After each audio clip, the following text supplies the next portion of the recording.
Creating video online is no longer an option. If you want your brand to be seen on TikTok, Instagram, Facebook, any of the places that are online, you have to be using video as the best way to get in front of your desired target market. But it can be really overwhelming to know, like, what is it that I should be doing here? How does this work exactly? What is the best way to be using my time effectively so I'm funneling people where I want them to go? That is why this video is going to be your step-by-step guide to everything that you need to know to be effective with social video so that you can use video for what it's for, which is to get your brand out there, get noticed, and get those leads. Hi, my name is Desiree, and I help you use social media online marketing to collect leads and convert them into dollars. Now, as we dive into this, we're going to be going over quite a few different parts of what makes up effective vertical video. So you can find the different chapters for this video down in the description below. So if you want to reference anything or skip to a different part, you know where you can go to get that information. So our first part in using social video effectively starts with the funnel. And we're going to be using the pelvic dance floor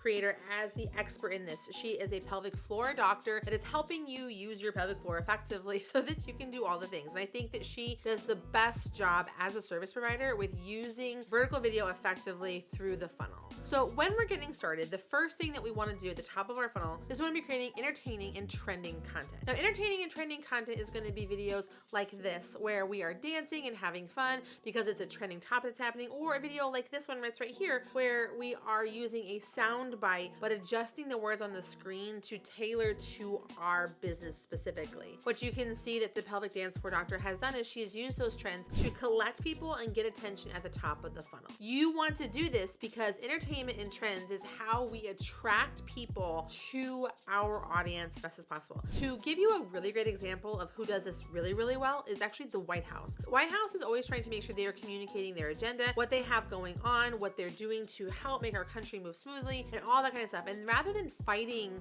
what's happening in the world and just doing these broadcasts and these news segments, they're using trends and audio bits and other creators, influencers at the top of the funnel to get attention to their brand. In fact, I had the honor of seeing them talk about this at VidCon, which is a truly incredible experience because it's just one of those things that really makes sense. Like, if they're doing it, everyone can be doing it. So don't fight trends, work with them so they can attract your target customer to your account and to your brand. So part two that we have in our funnel is where we tell stories and we expand on what we offer. Now, this video that I have right here is where it's a woman who's talking about how she was walking around and her pelvic floor really, really hurt. What happens is that the doctor goes in and she responds as to why this happened and some simple exercises that she could do to help relieve her pain.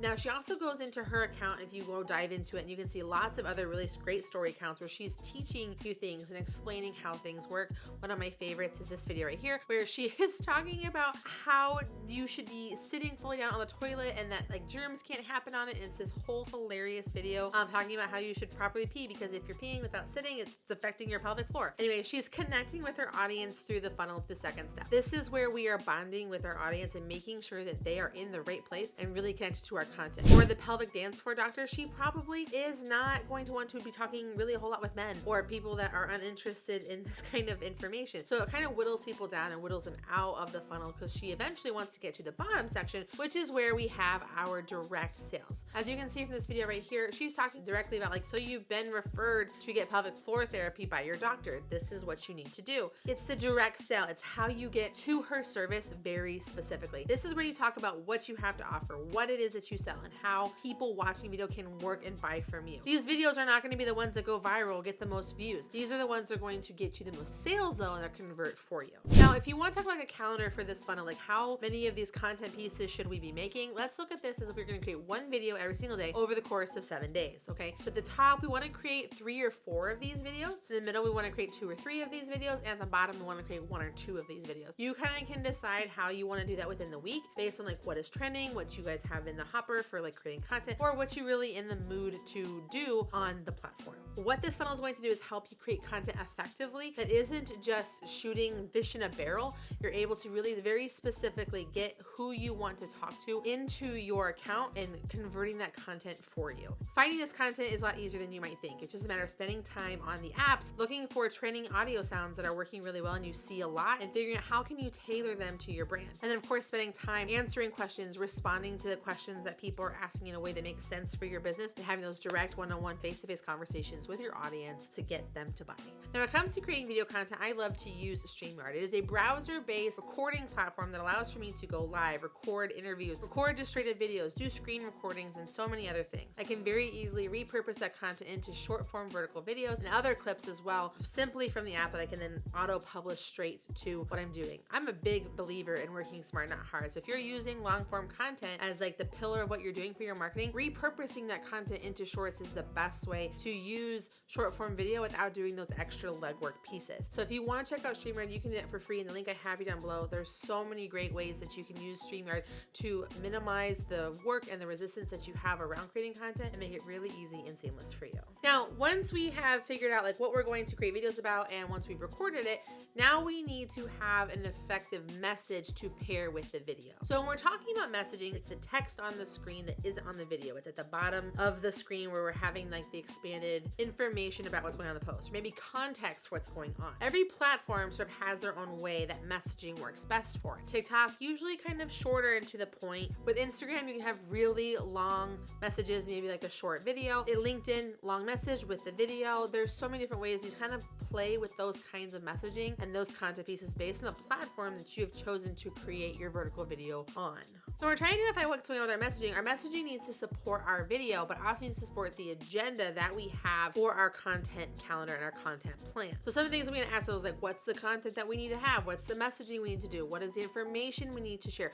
What hashtags should we be using? What SEO strategies need to go into here? So this is where we have to really break down what's going to happen. Now, here's an example of what you should not be doing. As you can see, this is a video for these really cool blinds. Like it's showing you, okay, this is what the blinds look like normally, and these are ours, which are total blackout, like seamless situation. Guys, like I would buy this, like take my money. I have no idea where to go or how to find this. Like honestly, I don't even know how like I found this video. If you look at what's happening in the messaging, you can see there's no location. There's really vague, very broad hashtags there.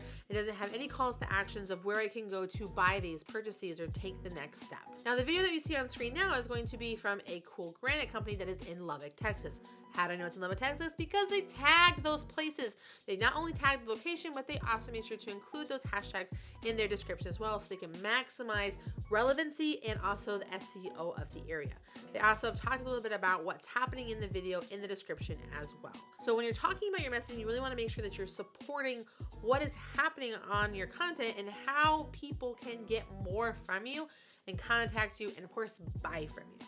Now, what's really great about vertical videos is that your videos can be really short. Like they don't have to be long. Like some very successful trending audios are only like 5 seconds long. But the secret to this is in the long messaging. Now, Instagram is the queen for this. What you're gonna do is create a video that's trending with an audio sound, and then you're gonna have a long message that supports it. And you drive traffic to the message by having text on the video that says, go read more in the description below. As you can see from the example on the screen, we have a very simple video. Like there's literally nothing that's happening in this video. But what's important is that we have that text on the screen with the call to action to go to the message where we have our explanation, our story, and our call to action. As you can see in this post, there's a call to action to go sign up for her course, right? So by using the messaging, you're able to get the specific calls to action and the information out. And what's a really nice hack that's paired with this is Instagram doesn't pause content. So when you are reading that long description, the video is looping in the background over and over and over again while you read through it, just giving you higher view times and higher retention on your content.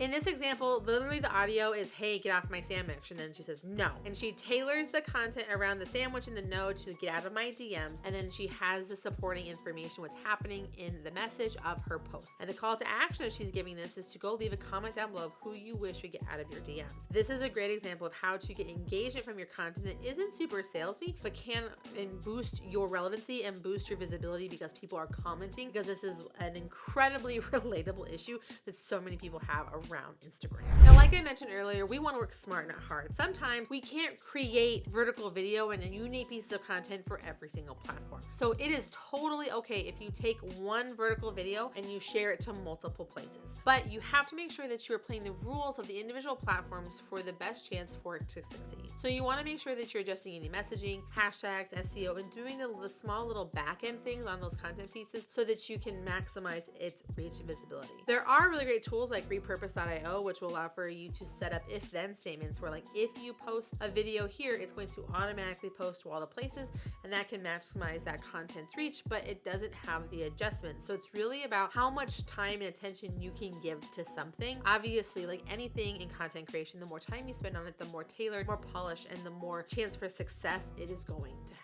Now, as a bonus piece of content, I want to give you some extra scripting help to help you make sure your videos are working the way that you want them to. For the vertical videos, what you say in those videos is very, very important because you have a very limited amount of time to get your message across and hold someone's attention. I always say we need to create thumb-stopping content. We need to go from someone doing this on our screen, like stop this motion, because we are all thumb judgmental, okay? So we want to get those stopped. So when we're laying out the formula for creating really great, engaging vertical video content, the first thing we need is our hook. You have 3 seconds, like less than 3 seconds to get someone's attention. So definitely do not waste those ones waiting for like the record button to happen. Like the pause that we see is called the millennial pause. Like don't do that. Also, don't like say, hi, my name is, like no one cares. No one cares about your business or any of that. Get to the meat. So maybe an example for this could be like, I know why you're peeing yourself. Like that's gonna get someone's attention, and like it goes with the pelvic floor lady. So that's why that example makes so much sense. So then we have to follow through though with the information. Like, I wanna know, why is it that I am not, like, how do I stop myself from peeing myself? I have given birth, so incontinence is a total thing that I have to deal with. So I want that information to help me be successful in motherhood and life in general, right? So then I want that content to follow through on what's getting. So you gotta give the information and give the value. Don't ramble too much, and make sure you do some quick editing so that you are holding attention. Now what we wanted you to create are jump cuts. Sometimes when you're watching videos, you might see someone like putting their arm forward a lot. It's because they're taking a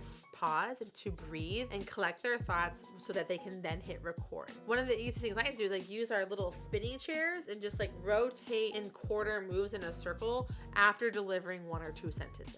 As we get to the end of our video, we don't want to like wrap it up and say bye or anything like that. We want to give calls to action to make our viewers do something. I love it when they share a video. I love it when they comment below. I love when they send it to someone that could really use the help. Whatever it is that we want people to do, give that call to action at the end of your video. I definitely encourage you to make them share or comment, not like hit follow or whatever. Like you want people to naturally do that. And what's really great is the more someone watches your content, the more it'll show up on their feed, whether they've hit follow or not. Let me make content creation even easier for you. Why don't you watch this video I have for you right here where you can create videos without ever showing your face. You're gonna love it.